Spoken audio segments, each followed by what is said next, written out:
terkasih, sejak merebaknya COVID-19 kita diajak membudayakan 3M, memakai masker, mencuci tangan, menjaga jarak, dan kini menjadi 5M, menjauhi kerumunan serta membatasi mobilisasi dan interaksi, dengan tujuan untuk melindungi diri sendiri dan untuk mereka yang kita cintai agar tidak terkena virus. Tindakan 5M ini merupakan ungkapan dari makna dan tujuan yang lebih luhur untuk mengatasi pandemi yang telah merenggut banyak sahabat dan kerabat yang kita kenal, yang kita cintai, dan masih mengancam hidup kita bersama saat ini. Untuk itulah 5M yang adalah cara terbaik saat ini kita lakukan, bukan karena menjadi aturan, tetapi karena ada tujuan luhur. Cara dan ungkapan janganlah sampai mengesampingkan tujuan luhur yang justru harus selalu diusahakan, sekalipun caranya berubah dari 3 menjadi 5, siapa tahu nanti jadi 7, kita tidak tahu. Cara disesuaikan dengan situasi. Orang Farisi terjebak pada cara dan tindakan yang merupakan ungkapan dari nilai luhur yang termuat dalam suatu kebiasaan turun-temurun tradisi. Yesus mengajak mereka untuk memahami makna dan mengusahakan caranya yang sesuai dengan tetap mengutamakan perintah Allah di atas peraturan manusia. Saudara-saudari yang terkasih, dalam masa pandemi ini kita ditawari banyak acara rohani secara online. Kita bebas memilih, kita bebas mencari. Mana yang lebih banyak kita cari dan pilih? Ada orang yang lebih suka mencari acara yang menyenangkan hati, walaupun tidak menguduskan hati, atau yang membuat gembira, bukan yang membuat hati membara penuh semangat. Yang penting lucu, membuat tertawa, bukan menantang orang untuk berubah. Menyenangkan, menggembirakan, dan lucu itu bagus, dan memang kita butuhkan sebagai hiburan.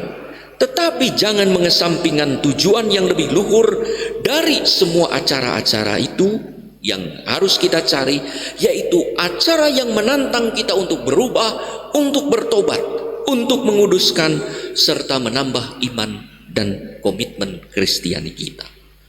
Saudara-saudari yang terkasih, orang-orang Farisi mengutamakan tampilan yang bagus dan hidup luaran, memutlakan cara dan merelatifkan tujuan yang hendak dicapai melalui cara tertentu. Bagi mereka, mencuci tangan lebih penting daripada mencuci hati orang yang memiliki tangan tersebut. Mereka mementingkan tangan yang terkatup untuk berdoa daripada hati dan budi yang tertuju kepada Allah. Maka Yesus mengutip nubuat Yesaya, bangsa ini memuliakan aku dengan bibirnya, padahal hatinya jauh daripada aku. Tidak nyambung, tidak konsisten, tidak sesuai antara apa yang dipikirkan di dalam budi kita, apa yang dirasakan dengan hati, dengan apa yang diucapkan di dalam doa, atau apa yang menjadi sikap tubuh kita.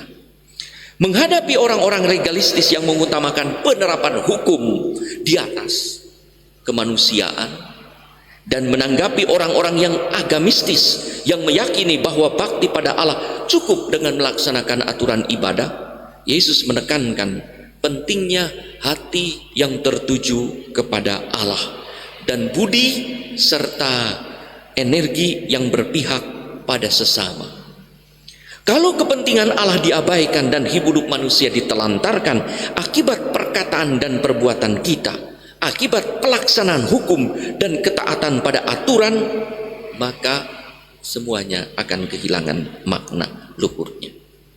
Cinta pada Allah dan kasih kepada sesama kiranya lahir dari hati yang kudus, yang mengatasi segala cara, Justru hati yang kudus akan memberi cara yang bersih. Tapi cara-cara yang bersih belum tentu menyucikan hati yang menjadi kudus. Cinta pada Allah dan kasih kepada sesama menjadi barometer dari pelaksanaan hukum kita. Kekudusan hati inilah yang harus diutamakan untuk membersihkan ucapan dan tindakan kita. Kekudusan bukan terletak pada apa yang terlihat, pada penampilan, tetapi apa yang terpancar dari hati terungkap dalam cara hidup. Maka kenajisan bagi Yesus terjadi saat hati manusia kotor, menjadi budak nafsu dan naluri. Maka hati yang kotor, segala sesuatu yang keluar karena hati itu pun akan kotor.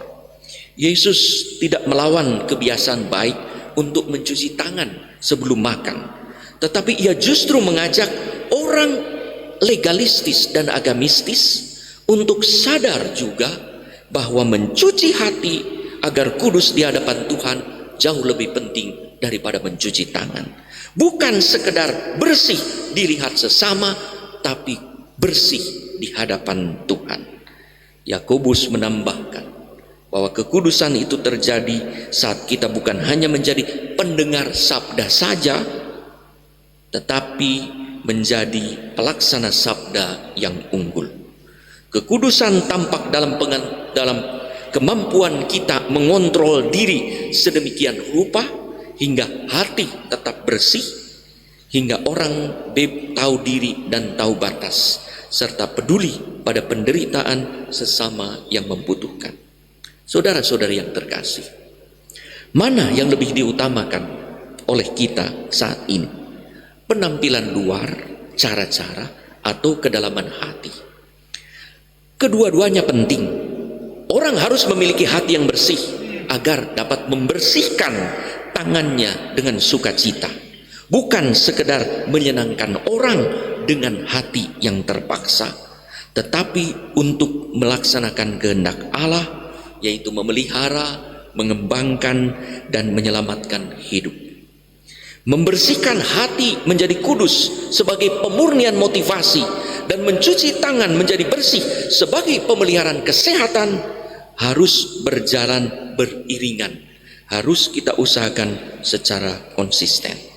Saudara-saudari yang terkasih, mari kita melaksanakan bukan sekedar 5M sebagai tindakan fisik yang membebaskan kita dari ancaman COVID saja, tetapi juga 5M sebagai latihan psikis, rohani, spiritual yang membebaskan kita dari ancaman iblis, yaitu dengan memakai masker doa, di mana setiap ucapan yang keluar dari mulut kita tersaring menjadi berkat, dan setiap udara yang kita hirup merupakan berkat juga bagi kita. Mencuci hati bukan dengan sanitizer, tetapi dengan sakramen-sakramen, terutama rekonsiliasi. Menjaga jarak dari godaan iblis. Kalau itu ada godaan, jauhi, jangan dekati.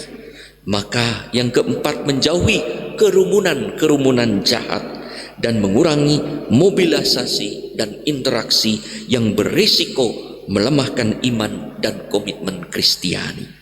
Mari kita laksanakan 5M badani dan 5M rohani untuk mencegah kita dari COVID-19 yang dapat membunuh tubuh kita, dan dari dosa berat yang dapat melenyapkan jiwa kita.